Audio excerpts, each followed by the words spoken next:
I should have been excited.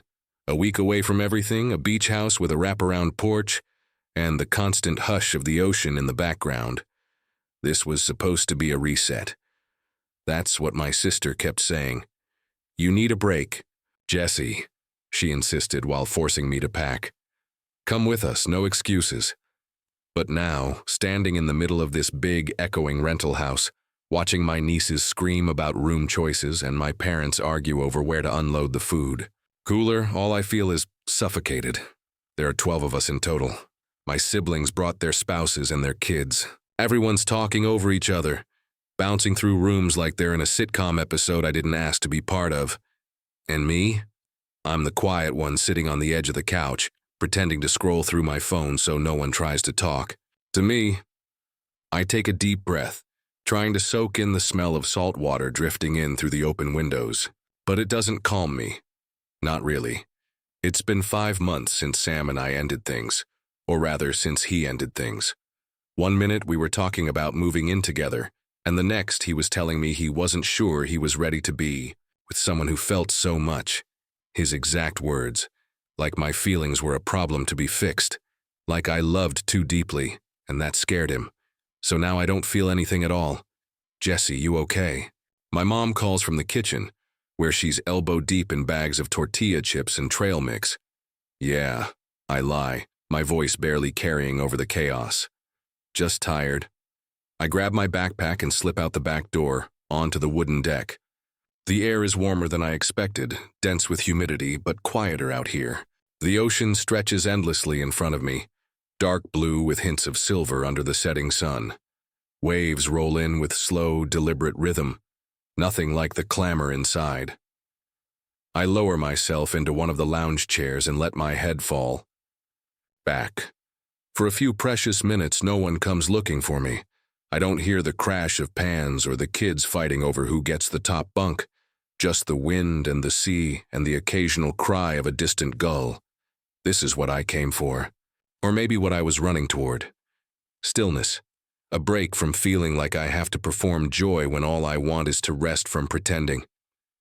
I close my eyes. Try not to think of Sam. Try not to think of anything. And that's when I hear the front door swing open, loud, sudden, unfamiliar. A voice, deep, confused, calls out, "Hello?" My eyes snap open. That's not anyone from my family. I sit up, heart thudding a little too fast.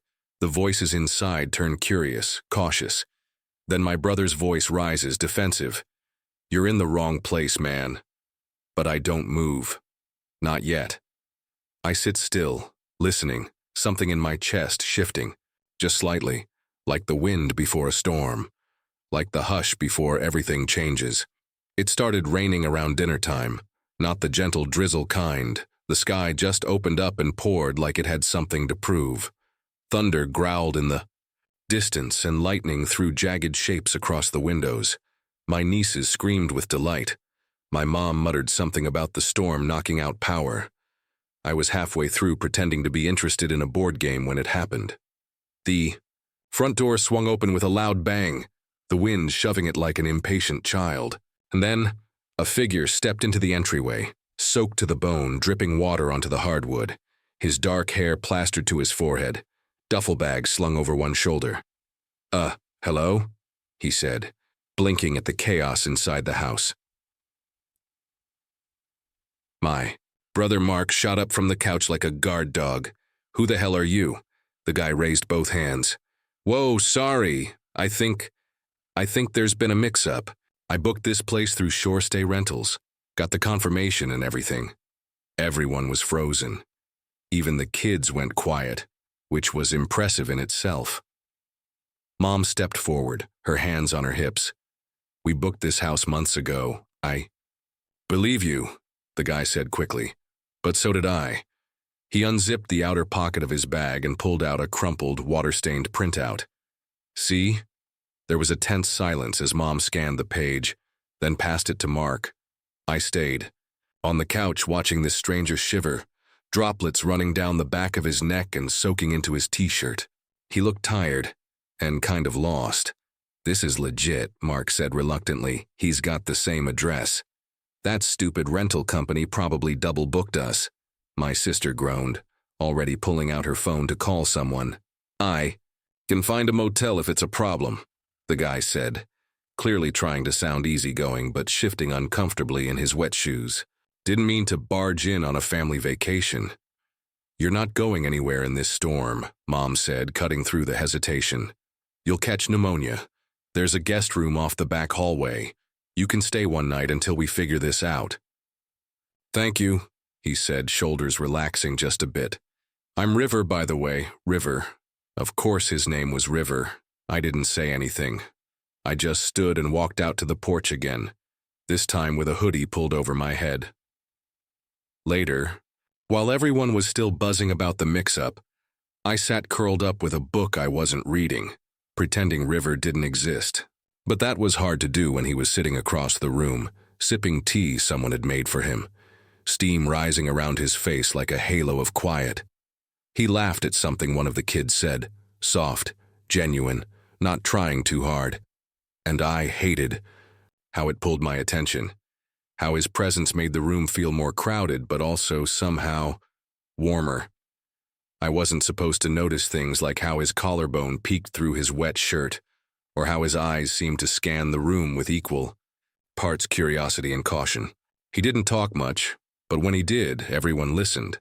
I told myself I was irritated, that this was my space, my escape, and he was ruining it. But if I'm being honest, there was something else too, buried under the annoyance. A flicker of interest, or maybe recognition, like I'd seen him before in a dream I forgot to wake up from. Either way, River was here now, and I had a feeling he wasn't going to be easy to ignore. River was supposed to stay for one night, but the storm didn't care about our plans. Rain kept falling like it was trying to drown the whole coast. Roads flooded. The nearest motel lost power. And just like that, River's overnight visit stretched into 2 nights, then 3. No one else seemed to mind. My mom treated him like another son. My nieces were obsessed with him after he helped them build a blanket fort that took up the entire living room. Even Mark, who'd practically growled at him on night 1, started chatting with him over beers like they were old friends. Me. I stayed distant. At least I tried to. It wasn't easy, with River always around. In the morning, I'd come into the kitchen to find him already up, barefoot, quietly making coffee like he belonged there. He never said much, just offered a nod or a soft morning, with this lopsided little smile that felt more intimate than it should have. We fell into this weird rhythm, accidentally occupying the same spaces, always one beat out of sync. He'd be reaching for the sugar as I grabbed a mug.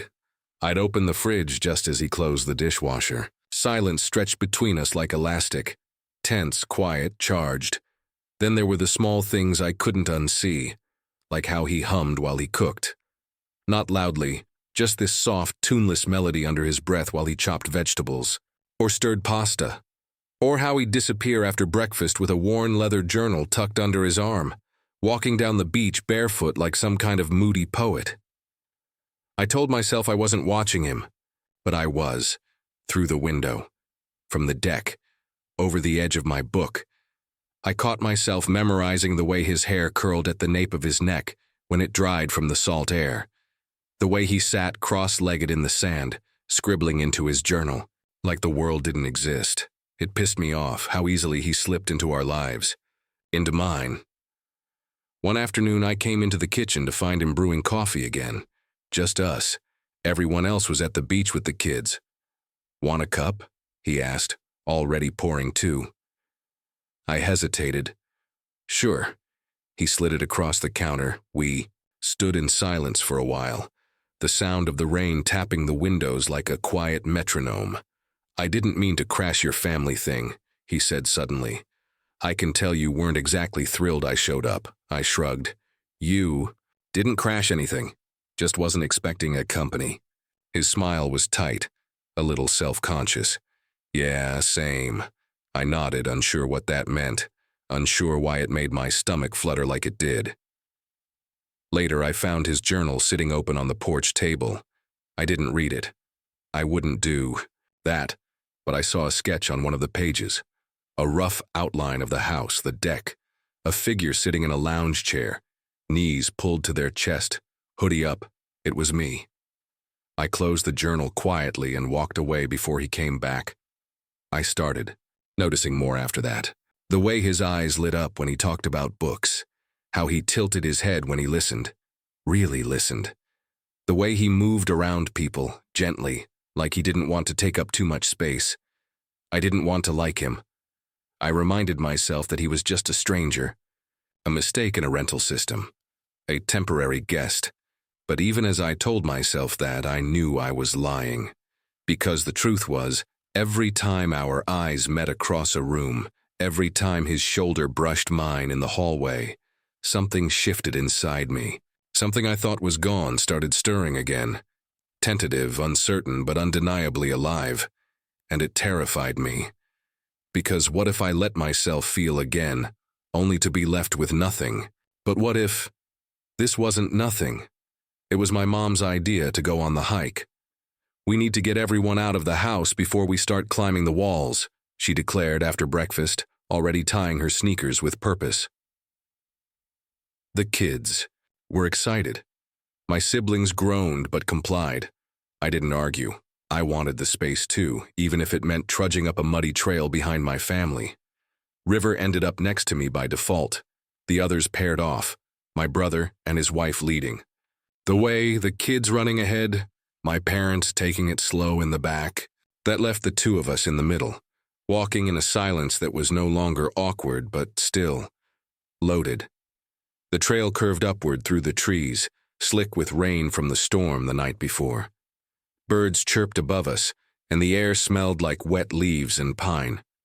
Should have been peaceful, but my chest was tight, like I was waiting for something to happen and had no idea what. "I didn't expect this trip to turn into a nature documentary," River said, sidestepping a puddle. I smirked. Better than being trapped inside with my family arguing about Monopoly rules. He laughed. Fair. We walked a while like that. Quiet, occasional comments, no pressure. Then the trail forked. The kids had gone left. The sign said Scenic Overlook to the right. "Let's take the long way," River said, nodding toward the overlook. "Unless you're afraid of getting lost with a stranger." I raised an eyebrow. "If I go missing, my mom will definitely assume it was you." Perfect. I love being a murder suspect. We broke off from the main path, the forest growing denser as we climbed. The trail narrowed, forcing us to walk close. Our arms brushed a few times. Neither of us mentioned it. Eventually, we reached a ridge overlooking the sea. The sky had cleared just enough for light to scatter across the water, turning it silver and blue in streaks. Wind tousled River's hair. He didn't seem to notice. "This is something," he murmured, stepping up to the edge. I stood beside him, watching the waves crash far below. For a few moments, neither of us spoke. Then River said, "My parents haven't spoken to me in 3 years." I turned to him, surprised by the sudden honesty. "They found out I was gay from a Facebook post," he continued, voice steady. "Didn't even call, just blocked my number, sent me a check in the mail with a note that said, 'Don't make this a thing,' like I'd embarrassed them." My throat tightened. "I'm sorry." He shrugged like he'd rehearsed that response 100 times. "You get used to it, or you pretend you do." We stood there in the wind and silence, and I felt something shift between us. Like a door, creaking open. I didn't know why, but I said it. "I got dumped 5 months ago." River turned slightly, watching me. "I thought it was serious," I said. "We were talking about moving in together. He said he loved me. Then one day he just said I was too much, too emotional, said he needed space and never came back." River didn't say anything for a long moment. Then, "You're not too much." He just wasn't enough. I looked at him. He wasn't smiling. He wasn't trying to make me feel better. He just said it like a fact, like something he knew from experience.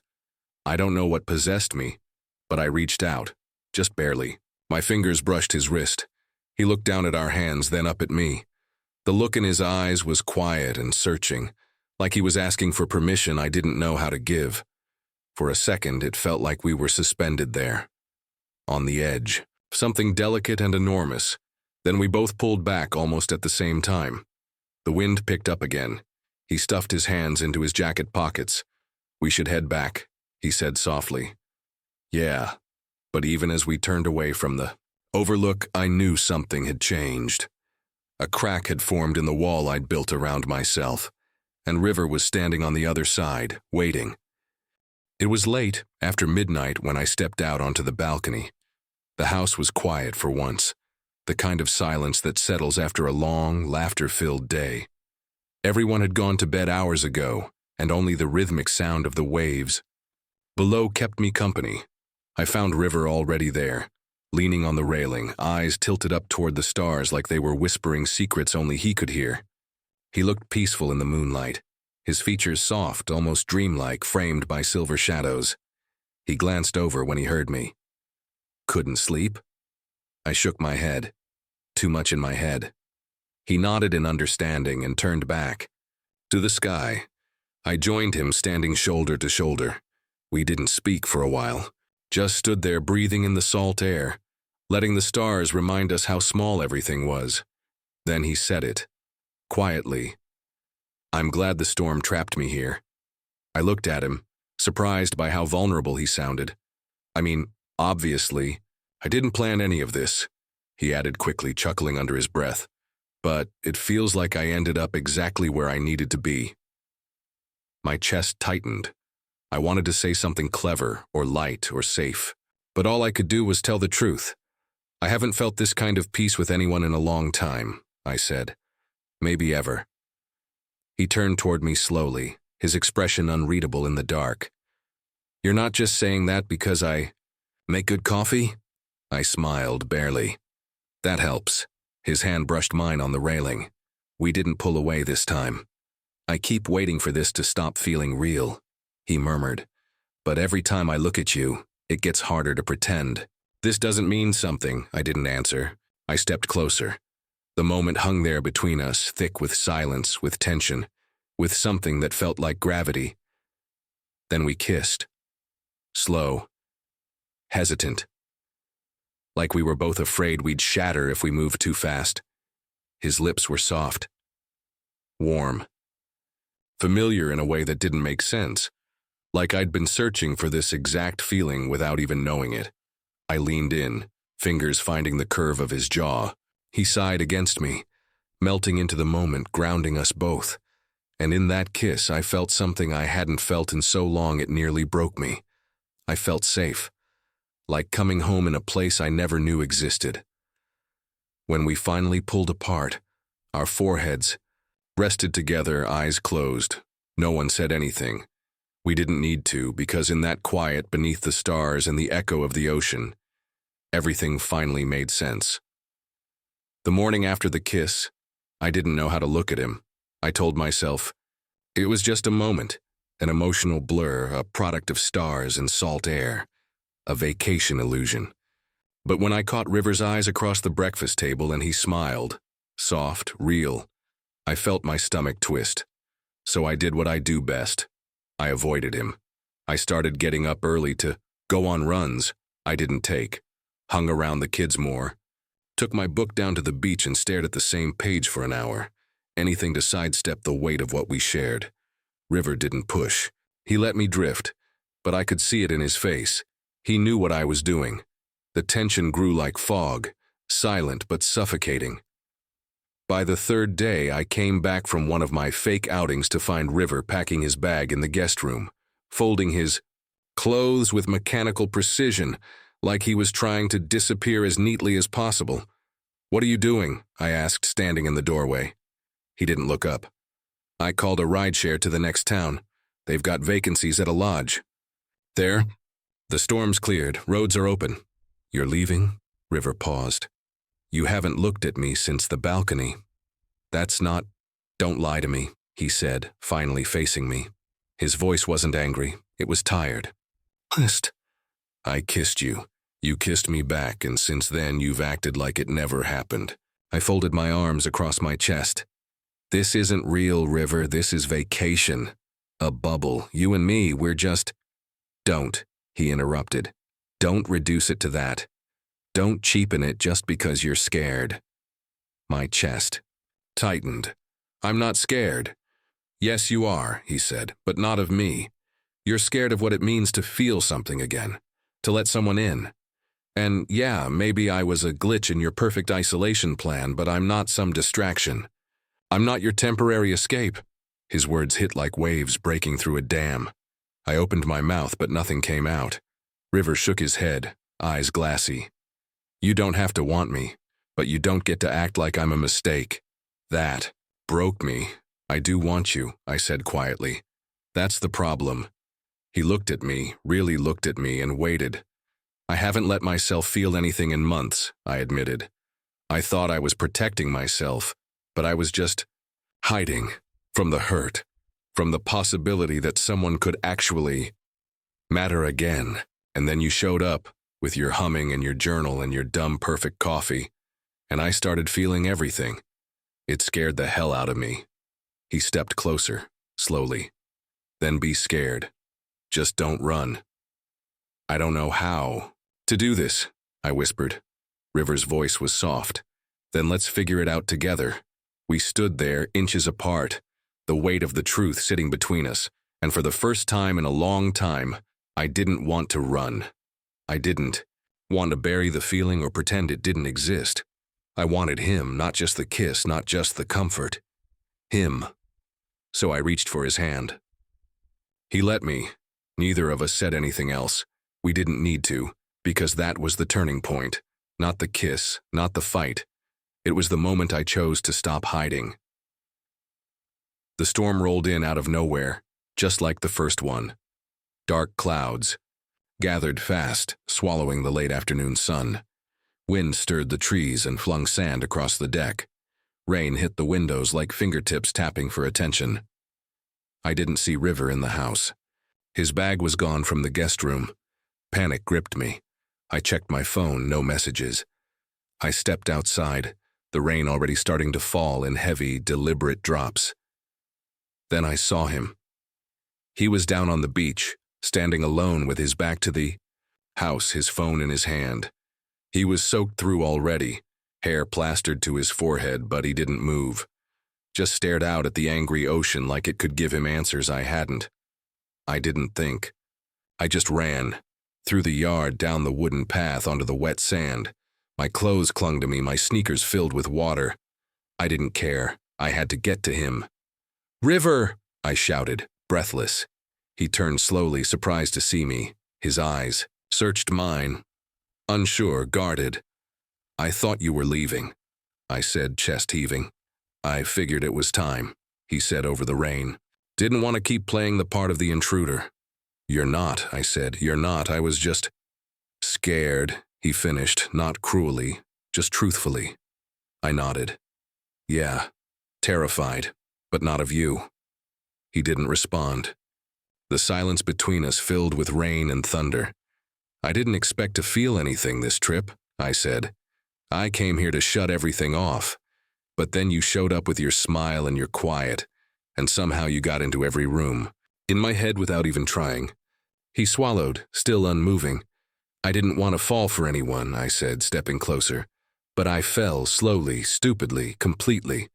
And by the time I realized it, you were already everywhere.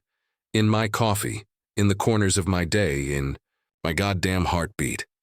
His lips parted, and for a moment I thought he'd speak, but he didn't. Instead, he just looked at me like I was something sacred, something fragile and worth saving. "I'm sorry I pushed you away," I whispered. "But if you walk away now, I'll never forgive myself." River stared at me. Then slowly he tucked his phone into his pocket. He stepped forward and kissed me. There, in the downpour, under a sky full of thunder and tears and everything unsaid, we kissed like we'd been waiting for that moment our entire lives. It wasn't desperate. It was deliberate, honest, full of every word we didn't know how to say, and in that kiss I didn't feel fear. I felt free.